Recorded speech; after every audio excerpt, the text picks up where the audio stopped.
Y'all, this is Fashayo, the Earth Mother of earthmotherguidance.com. Girls do as they're told, ladies do as expected, and wild women, we do as we please. So this video is actually for a sister of mine. She left me a message on Viber, and part of the message said that I was telling her about something, and she said, well, you know, I never thought of you, like she was saying basically that she knows I'm adventurous and everything, but she thought of wild women being like, I think she said like a badass chick, right? So this is the thing. So today we're gonna talk about wild women. So of course, you know, as the tattoo says, wild women do as they please. So I think that the one thing I want to talk about is wild women are never going to look the same. It's never. I have like incense burning to the side, so my house is not on fire if you see the smoke. But one of the main things is that wild women never look the same across the board. Doing as you please does indeed make you a badass chick. So basically, my background is one of, as a child, my dad was very chauvinistic, like typical. Well, I ain't gonna say typical because I don't know what everybody else's experience was, but growing up, he felt that, you know, women should be submissive, specifically wives should be submissive to husbands. In a lot of ways, I think women just submissive to men, period.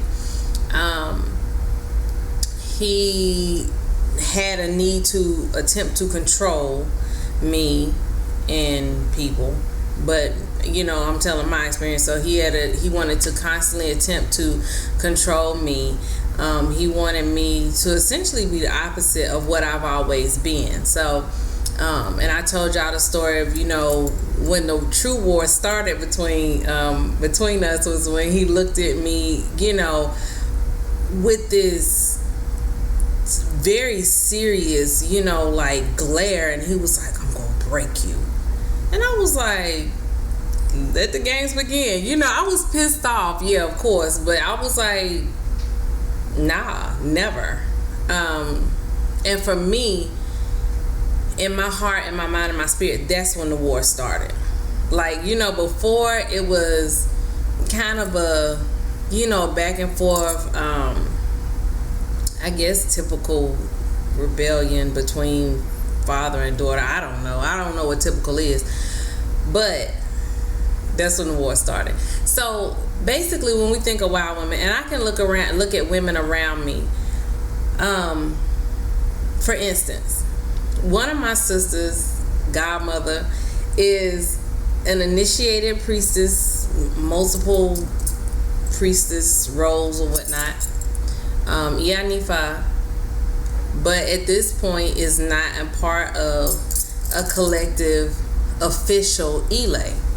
Now, I'll say she's part of a coven, but you know, that covens, in my opinion, are like knights at a round table for witches, women, whatever.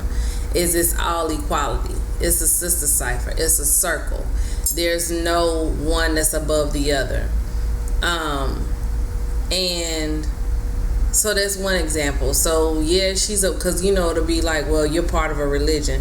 Well, she is technically, I guess, but she is one who is still going to buck the system because she has to do what is good for her, what works for her.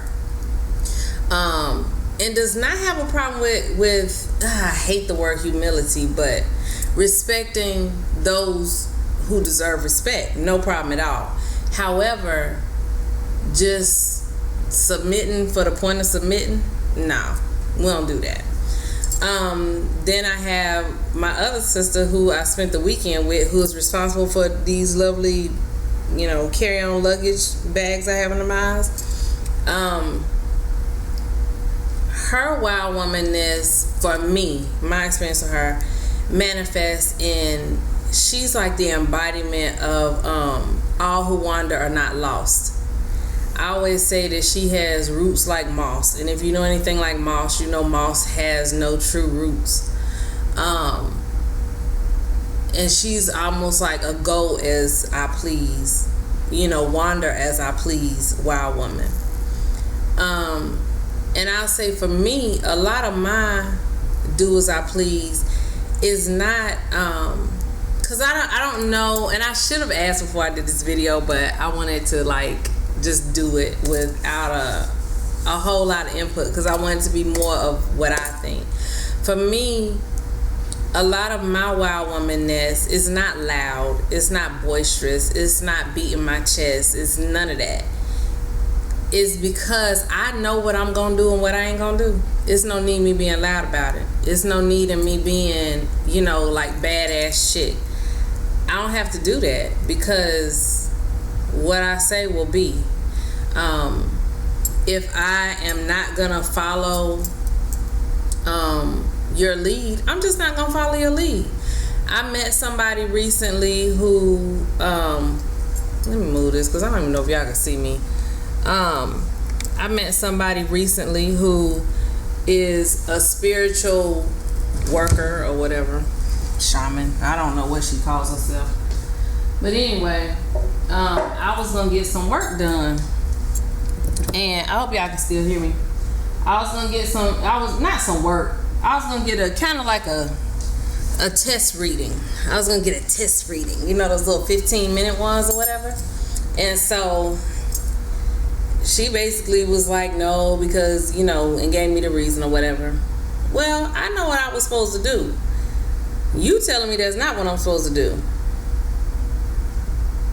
And I said, well, you've never seen the level of avoidance that you're about to experience with me.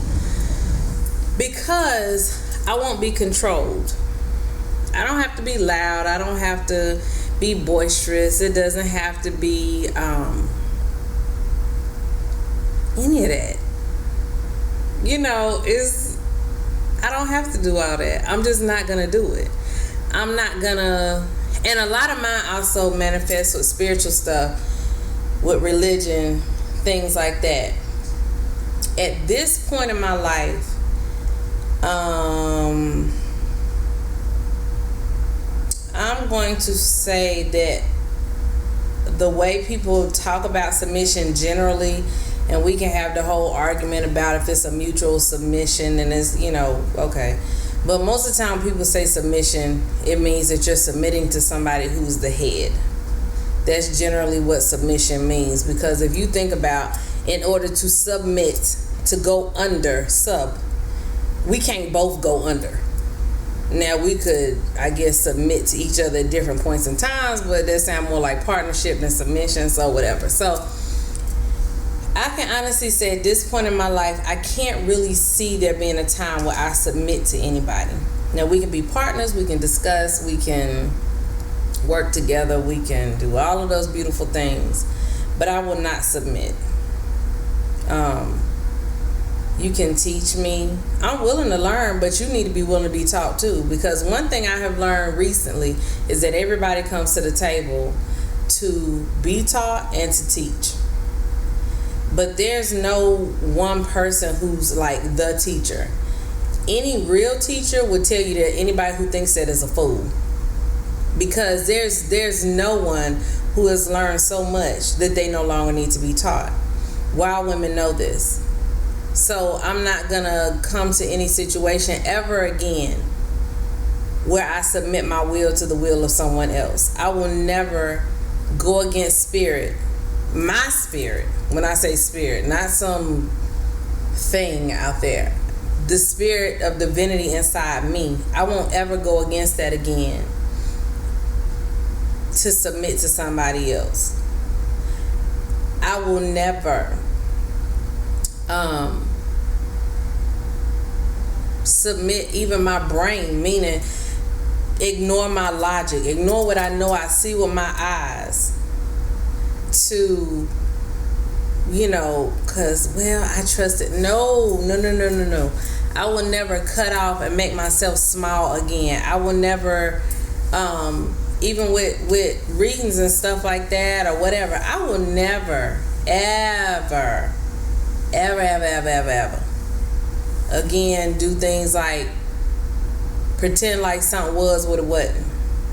When you get in a reading, it's crap, and you know it doesn't come to fruition, and you just keep going like that ain't happened. From now on, if something like that happen, you're gonna get my money back. That's what you're gonna do, because really, you should have enough integrity to know that it was crap. You should have enough integrity to say, you know what, maybe it's something with my character. Because one thing I found with wild women that's in my circles is that when something don't go right, we willing to check ourselves and say, well, hold on, let me go back and look at this. Let me go back and look at that. That's what wild women do. Wild women handle stuff up front. Yes, we do what we please. It don't mean loud. It don't mean boisterous. It doesn't mean, it can be loud. It can be boisterous. It can be dancing naked in the rain. It can be on the back of, not even on the back of a motorcycle. It could mean you on your motorcycle with a badass green, purple, and blue mohawk. But it can also be just a quiet knowing. It can be somebody who's just not swayed with every blow of the wind. It always looks different. It's not homogenous. And I'm glad that she brought that up, because I do think that needed to be said, because a lot of times you see these pictures and you'll hear them talking about wild women, and especially for us as black women, as African women, as African American women, as women of color, as women of the diaspora, we don't see ourselves represented when we talk about wild women. We see, white women with dreadlocked hair howling at the moon or something like that. It goes so far to even see them practicing African ceremonies, appropriation, and that's their wild woman thing. We have culture, we have all those things that are wild enough, but sometimes, even if you don't practice those things, just the fact that you're doing what you please, you're wearing what makes you happy. If you want to wear makeup, wear your makeup. If that makes you happy. If you want your hair straight, wear your hair straight. If you want your hair curly, if you want it bald, if you want it blonde, purple, green, blue, that's doing what you please. And somebody asked me, as far as my husband, his adjustment or whatever.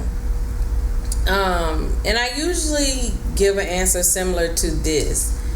I do want him to be attracted to me, of course. It's really hard to have sex with somebody that you're not attracted to. So, of course I want him to be attracted to me.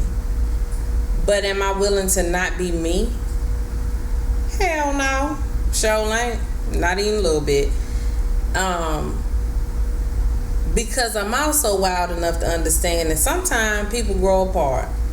Sometimes my growth might take me this way, his growth might take him that way. Now we can either decide to stay together and just have these two, paths, or we can decide that these two paths, this is where we need to go and we need to do so separately. I'm not scared of that. Now I love my husband. He is amazing, and he's on his own self-love path right now, and I'm so proud of him. I am exceedingly proud of him. However, me loving him and being proud of him does not mean that I love him when I love me. And I don't apologize for that. I won't. I'm here to fulfill my destiny. I have a video where I talked about that my destiny is of the highest importance to me. I can only live out my lifetime, one lifetime at a time. But right now, this is mine. I can't live his for him. So it's like, I want him to be happy with what he sees, but at the same time, I ain't gonna stress it. And the fact of the matter is, he has grown to understand that that's where we are with it. And if he likes it, he'll say so. If he doesn't, he don't say nothing, because it don't matter. I bought this red, bright red satin corset. I am waiting to wear it. And I also bought a cat suit. And my friend the other day gave me some hand-me-down red shoes. I love red heels. And I'm just chomping at the bit to be able to wear it. And I told him, well, you can take me on a date and I can wear it with you. Or I can take me on a date and I can wear it with me. Now, I don't know if you want all this out on the street, all willy-nilly, without an escort and such. However, that's up to you, sugar.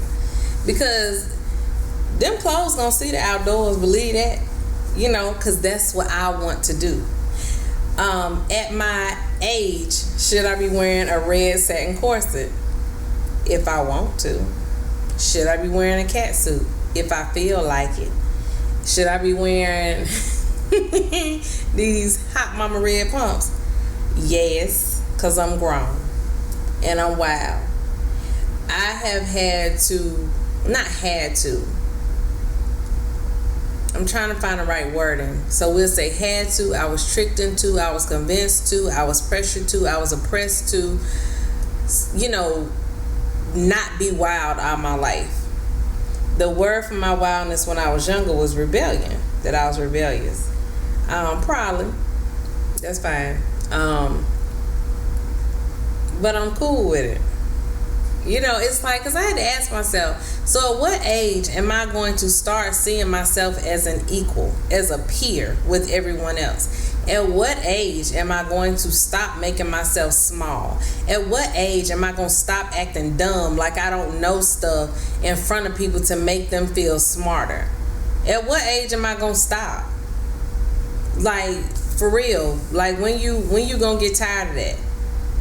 When are you going to get tired of, well, no, tell me about it, because I think I heard that before. Honey, listen. That's what wild women do. We stop doing that stuff. We stop making ourselves small. We do what we want to do. Like I said, I can be kind of loud, and don't let the smooth taste fool you. It's still in there. The loud, boisterous, fighting, whatever. It's in there. That's just not what I choose. But if I please, and if that's what needs to be done, it's there. It's still there. 1995 Keisha's still there. But I'm grown, so for me, I just know how to get what I need in the best way that I need to get it. In the South, you get more with sugar than shit. So that's how I look at it. And I just plan on getting more and more wild the older I get. There are some things that I'm not necessarily limited, but I have to do things differently because I have children. Like, I can't just leave, just call my husband and be like, oh, I drove to the beach today, I'll be back tomorrow. I can't do that. I have children right now. Well, I could do that, but I don't personally feel that that's responsible for me. That's not something that pleases me to do. Now, when they are of age, that may be something that happens.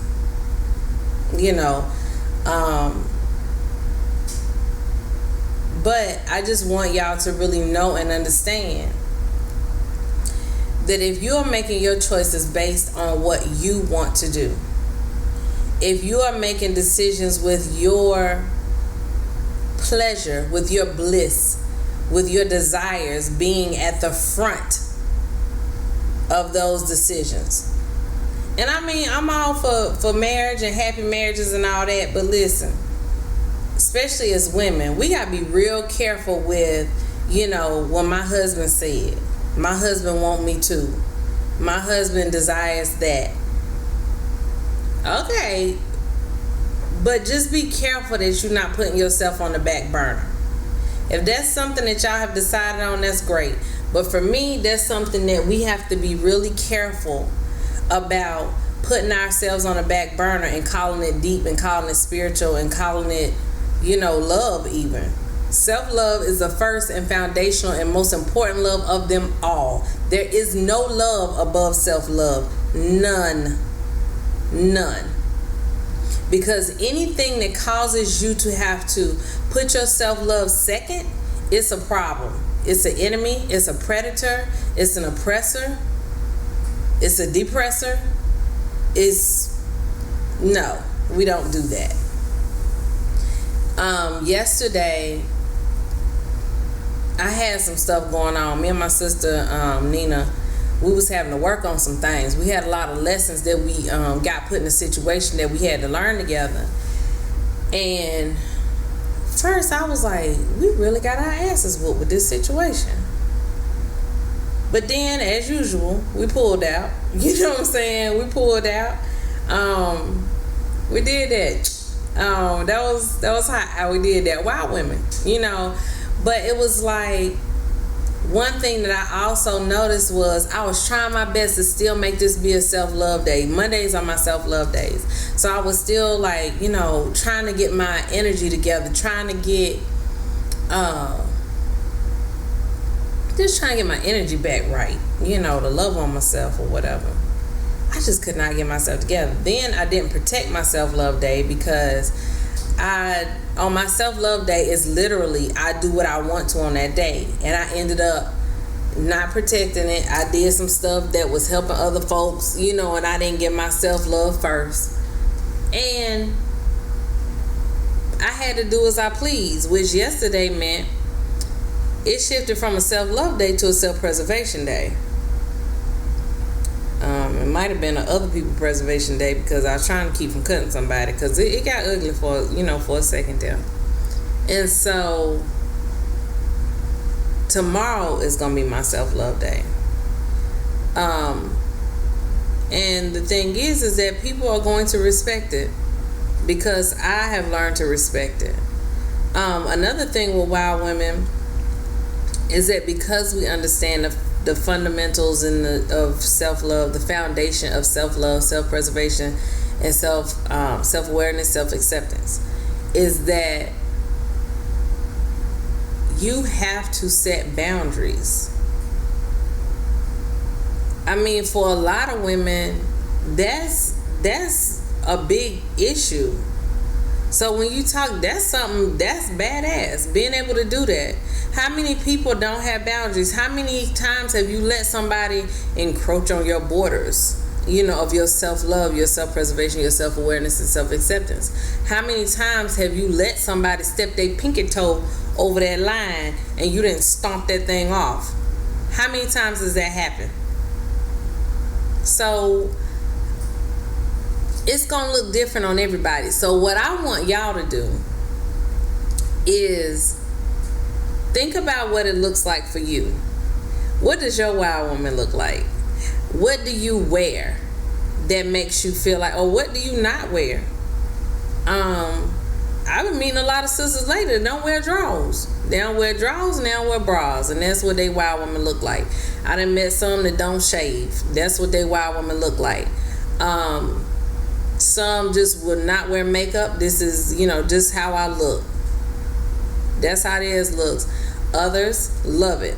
I'm kind of in the middle.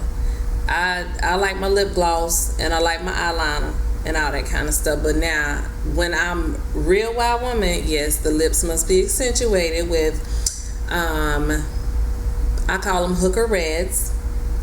You know, little hooker red, little woman of the night red, or burgundies and stuff like that. Stuff that's completely unapologetic. Some wild women, it mean that they show skin. Some it mean they cover it up. Some it might mean that you riding a motorcycle, you got your own motorcycle. Some might be a bike. Some it might mean that they walk down the street by themselves. Maybe that's something they was scared. I had one client that was scared to walk down her own neighborhood street. So for her to take a walk in her neighborhood, they're badass for her, you know.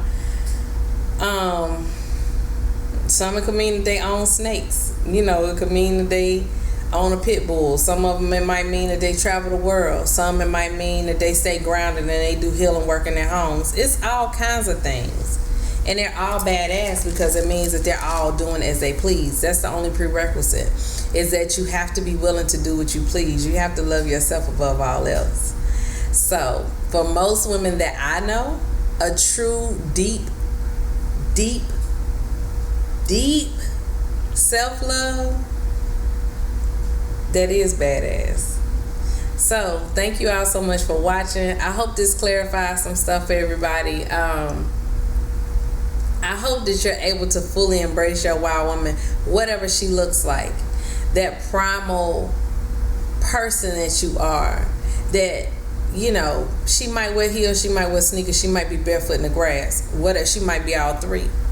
And just embrace that part of yourself, the part of you that existed before they told you how to be, the woman that was that little girl that they told you to be nice and be sweet and be kind and be compliant. The girl that was before that, be her.